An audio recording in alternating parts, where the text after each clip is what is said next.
Hello friend, आप सब बढ़िया होंगे, स्वस्थ होंगे। आज हम लोग क्लास 12 हिस्ट्री चैप्टर 4 विचार विश्वास और इमारतें सब्जेक्ट सभी महत्वपूर्ण प्रश्न और उत्तर करने वाले हैं इस क्लास में। वैदिक काल में आश्रम व्यवस्था पर प्रकाश डाले। उत्तर वैदिक काल में वर्ण व्यवस्था के साथ साथ आश्रम व्यवस्था भी भारतीय समाज का अंग बन गई थी। मनुष्य की आयु को 100 वर्ष मानकर प्रत्येक आश्रम के लिए 25 वर्ष की सामनावस्था अनिश्चित की गई थी। ये 4 आश्रम इस प्रकार से है। ब्रह्मचर्य आश्रम 25 वर्ष तक इस आश्रम में व्यक्ति अपने गुरु के आश्रम में रहकर ब्रह्मचर्य का पालन करते हुए विद्या का ग्रहण करता था। गृहस्थ आश्रम 25 से 50 वर्ष अपनी शिक्षा समाप्त करने के बाद व्यक्ति विवाह करके गृहस्थ धर्म का पालन करता था। 3 में वानप्रस्थ आश्रम 50 से 75 वर्ष इस आश्रम में व्यक्ति सांसारिक चिंताओं से मुक्त होकर तथा जंगल में रहकर एकांत स्थान में आत्मचिंतन तथा जीवन की गूढ़ बातों पर ध्यान करता था। 4 में संन्यास आश्रम 75 से 100 वर्ष तक अंतिम आश्रम था। इसमें व्यक्ति अपनी कुटी को छोड़कर सन्यासी बन जाता है और कठिन तप द्वारा मोक्ष की कामना करता था। का सवाल नंबर 2, प्राचीन भारत में महिलाओं को संपत्ति संबंधित अधिकार का वर्णन कीजिए। ऋग्वैदिक काल में परिवार की संपत्ति पर पिता का अधिकार होता था। पिता की मृत्यु के पश्चात यह अधिकार पुत्र को मिलता था। महाभारत में स्त्री को चल संपत्ति पर अधिकार था और वह स्वयं भी चल संपत्ति समझी जाती थी और उसे अन्याय उपहार स्वरूप दिया जाता था। महाभारत में युधिष्ठिर ने युद्ध क्रीड़ा के समय अपनी पत्नी द्रौपदी को दांव पर लगाया और हार गया था। पारिवारिक संपत्ति पर स्त्री का कोई स्वतंत्र अधिकार नहीं था। वैदिक साहित्य पर संक्षेप में टिप्पणी लिखें। वैदिक आर्यों द्वारा रचित साहित्य का अध्ययन निम्नलिखित शीर्षकों के अंतर्गत किया जा सकता है। वेद आर्यों का प्राचीनतम ग्रंथ है। 4 है, ऋग्वेद, सामवेद, यजुर्वेद, अथर्ववेद। इन चारों ऋग्वेद सबसे प्राचीन ग्रंथ है। ब्राह्मण ग्रंथ यज्ञ के विषय का प्रतिपादन करने वाले ग्रंथ ब्राह्मण ग्रंथ कहलाते हैं। इनमें वैदिक मंत्रों की व्याख्या के साथ साथ यज्ञ के विषय को प्रतिपादन किया गया। आरण्यक वनों तथा अरण्य में रहकर विभिन्न ऋषियों ने जिस साहित्य की रचना की आरण्यक कहलाए थे। उपनिषद इनमें आर्यों का आध्यात्मिक और दार्शनिक चिंतन को देखने को मिलता है।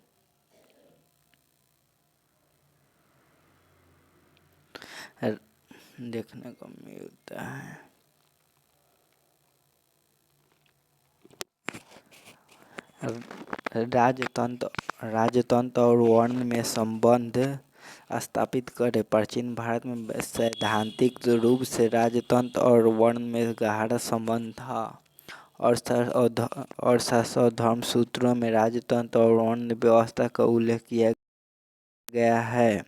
धर्म सूत्रों के अनुसार सम्राट क्षत्रिय वर्ग से ही होना चाहिए और उनके सलाहकार ब्राह्मण पुरोहित होना चाहिए। प्रशासन में ब्राह्मणों को सर्वोच्च स्थान प्राप्त था। गौतम के अनुसार राजा तथा वेद के ज्ञानी ब्राह्मण ये दोनों संसार को नैतिक व्यवस्था में नियम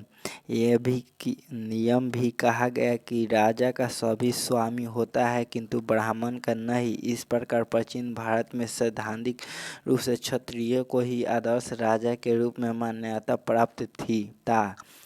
इस प्रकार पुरोहित व सलाहकार के रूप में ब्राह्मण स्थापित थे। वैश्यों और शूद्र को कर्तव्य निर्धारित थे और वे राजा कार्य से दूर रहकर कृषि कार्य एवं सेवा का दायित्व निभाते थे।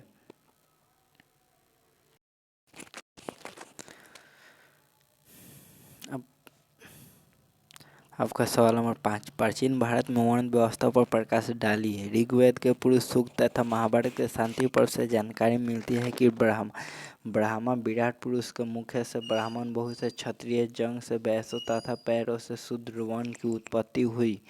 ब्रह्म चतुर्ण्य व्यवस्था का आधार कर्म था। ब्राह्मण का कार्य कर्म का संबंध कराना था। राजा क्षत्रिय होता था जिसका कार्य रक्षा करना था। वैश्यों का कार्य व्यापार था। इन तीनों वर्षों को सम्मिलित रूप से द्विज कहा जाता है। शूद्र वर्ण का कार्य इन तीनों वर्णों की सेवा करना था। कालांतर में यह व्यवस्था कर्म के स्थान पर जन्म आधारित हो गई। आपका सवाल नंबर 6, ऋग्वैदिक काल में नारी की दशा कैसी थी? ऋग्वैदिक काल में नारी की दशा कैसी थी? ऋग्वैदिक काल में नारी को बड़ा आदर और सम्मान प्राप्त था। वे अपनी योग्यता के अनुसार शिक्षा ग्रहण करती थी।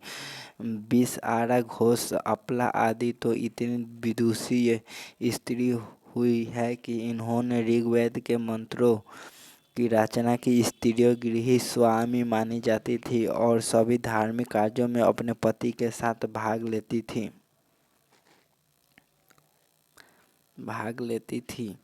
पदे की प्रथा नहीं थी। स्त्रियां स्वच्छंद के रूप से घूम फिर सकती थी। इस काल में सती प्रथा नहीं थी। बहु विवाह का प्रचलन नहीं था। स्त्रियों को सैनिक शिक्षा भी दी जाती थी। वे अपनी पतियों को साथ साथ युद्ध में भी जाती थी। का सवाल नंबर 7, वैदिक काल की सभा व समिति के बारे में आप क्या जानते हैं? वैदिक काल में यद्यपि राजा सर्वोच्च अधिकारी और शक्ति संपन्न होता था, किंतु वह निरंकुश व स्वैच्छाचारी नहीं हो सकता था। उस पर 2 राजतांत्रिक संस्थाओं सभा और समिति का नियंत्रण रहता था। सभा संपूर्ण जनता के प्रतिनिधियों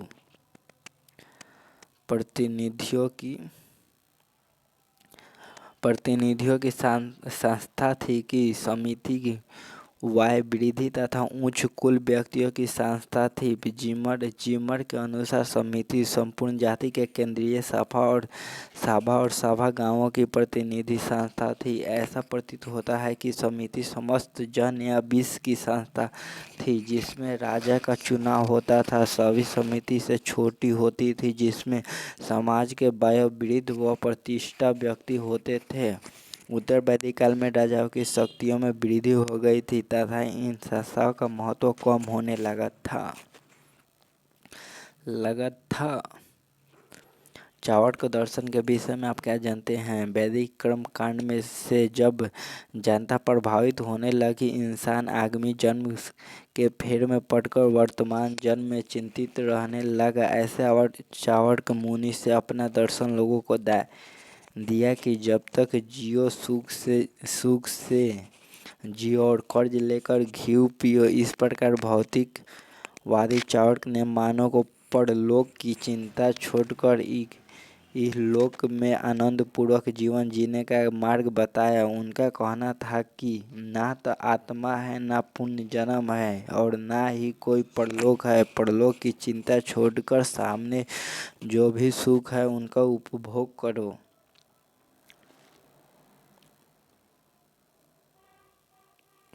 गोत्र से आप क्या समझते हैं? गोत्र से क्या समझते हैं? लगभग 1000 ईसा पूर्व में गोत्र प्रथा अस्तित्व में आया। यहाँ प्रत्येक गोत्र की ऋषि के नाम पर होता था।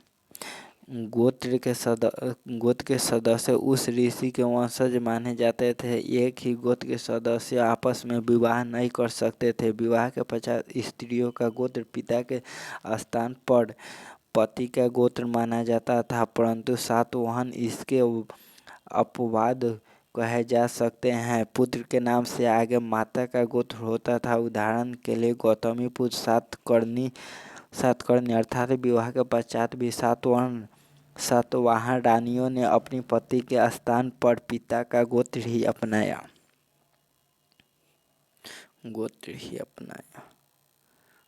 आपका क्वेश्चन 11, वैष्णव मत के मुख्य संप्रदाय कौन कौन से थे? शैव मत के संप्रदाय में लिंगायत संप्रदाय, कापालिक संप्रदाय और पशुपात संप्रदाय प्रमुख थे। लिंगायत संप्रदाय का संस्थापक वासु एवं उनका भतीजा चंद्रवास था। यह निष्काम कर्म में विश्वास करते थे एवं शिव को परम्पर तत्व मानते थे। कापालिक संप्रदाय भैरव को शिव का अवतार मानते थे और उनकी उपासना करते थे। पाशुपात संप्रदाय शैवों को प्राचीनतम संप्रदाय, इसके संस्थापक लौह कुलिश थे। इस संप्रदाय का प्रमुख मंदिर नेपाल में काठमांडू स्थित पशुपतिनाथ का मंदिर है।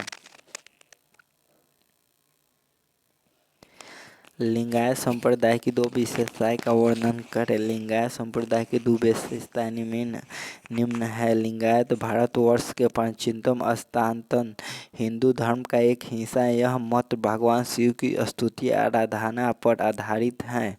लिंगायत के ज्यादातर अनुयायी दक्षिण भारत में है। इस संप्रदाय की स्थापना 12वीं शताब्दी में बसवानन ने की थी।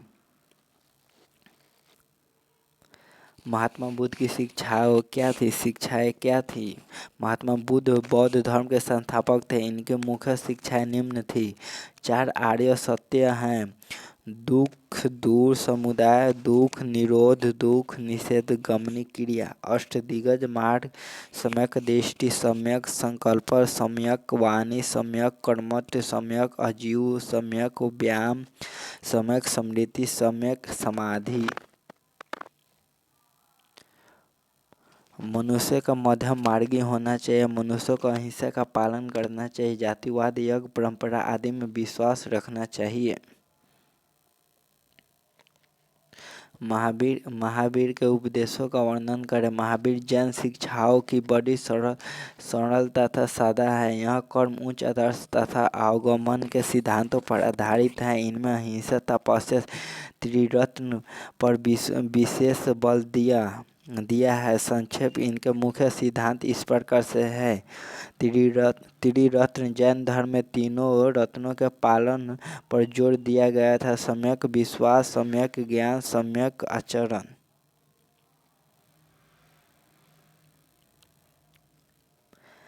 पांच महाव्रत: महावीर स्वामी ने गृहस्थों के जीवन को पवित्र मानने के लिए 5 महाव्रत बताए हैं: सत्य, अहिंसा, असत्य, अपरिग्रह एवं ब्रह्मचर्य। 24 तीर्थंकर की पूजा: जैन धर्म में 24 तीर्थंकर की पूजा का विधान है। जैन धर्म के अनुयायी इनमें अटूट विश्वास तथा अखंड श्रद्धा भक्ति रखते थे। मोक्ष प्राप्ति तथा निवारण: हिंदू एवं बौद्ध धर्म की भक्ति, जैन धर्म से भी मोक्ष प्राप्ति अथवा निवारण को जीवन का चरम लक्ष्य माना जाता है।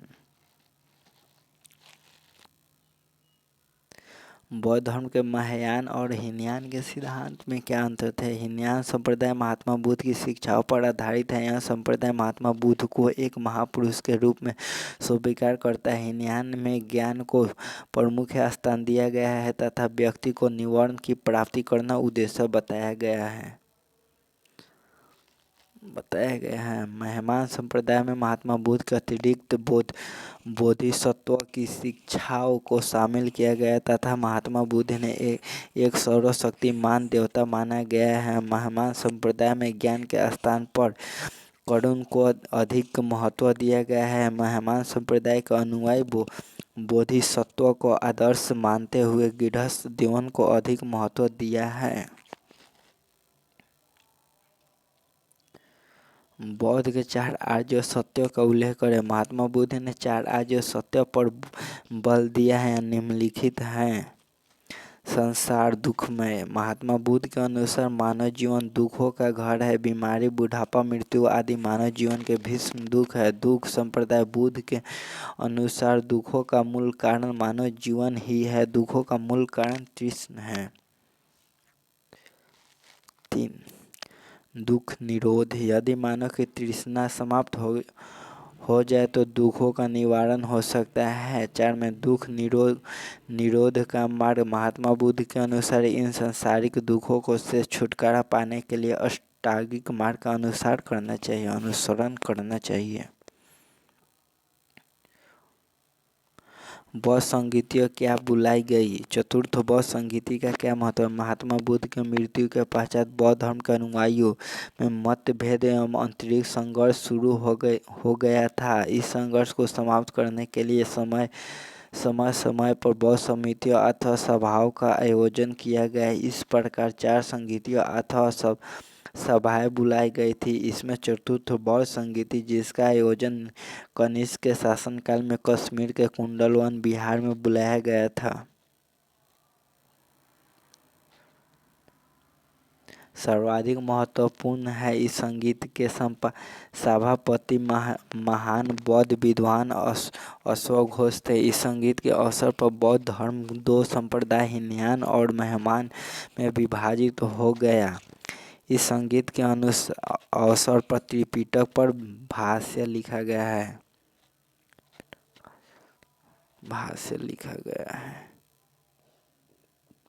त्रिरत्न से आप क्या समझते हैं? महावीर जैन के अनुसार संचित कर्मों में छुटकारा पाने के लिए तथा नए कर्मों को संचित होने से रोकने के लिए मनुष्य को निम्नलिखित 3 रत्नों का पालन करना चाहिए। सम्यक विश्वास। जैन धर्म के अनुसार मनुष्य को सत्य अंश और परित्याग करना तथा सत्यवंश को ग्रहण करना चाहिए। इसके अतिरिक्त उन्हें 24 तीर्थकार में दृढ़ विश्वास रखना चाहिए तथा बड़ी श्रद्धा भक्ति से उनकी पूजा करनी चाहिए। समय ज्ञान। जैनियों का विश्वास है कि संपूर्ण विश्व भौतिकी एवं आध्यात्मिक अंशों से मिलकर बना है। भौतिक अंश असत्य अनित्य और अद्वितीयम है, जबकि आध्यात्मिक अंश सत्य नित्य पर प्रकाशम है। सम्यक आचरण से अभिप्राय यह है कि मनुष्य इंद्रियों का दास न बनकर सदाचार का जीवन व्यतीत करना चाहिए। इसके लिए उसे अहिंसा, सत्य तथा ब्रह्मचर्य का पालन करना चाहिए। निवारण से आप क्या समझते हैं? बौद्ध धर्म में जीवन का परम लक्ष्य निवारण प्राप्ति माना है। जीवन मरण चक्र से मुक्ति ही निवारण है। बौद्ध धर्म के निवारण का सिद्धांत वैदिक धर्म के निवारण के सिद्धांत से पूर्णतः विभिन्न है। वैदिक धर्म अनुसार सत्कर्मों से व्यक्ति में निहित आत्मा परमात्मा में विलीन हो जाती है। पूर्व जन्म के चक्र से मुक्ति मिलती है, अर्थात मृत्यु पर निवारण संभव है। जबकि बौद्ध धर्म के अनुसार निवारण इसी जन्म में प्राप्त किया जा सकता है, जबकि महापरिनिर्वाण मृत्यु के बाद ही संभव है। गोपुरम से आप क्या समझते हैं? गोपुरम मंदिरों के प्रवेश द्वार को कहा जाता है। विजयनगर शासकों ने मंदिरों में गोपुरम का निर्माण करवाया। यहाँ अत्यधिक विशाल एवं ऊंचे होते थे। यहाँ संभवतः सम्राट की ताकत की याद दिलाते थे, जो ऊंची मीनार बनाने में सक्षम थे। लाइक, सब्सक्राइब, शेयर करें। Class the end.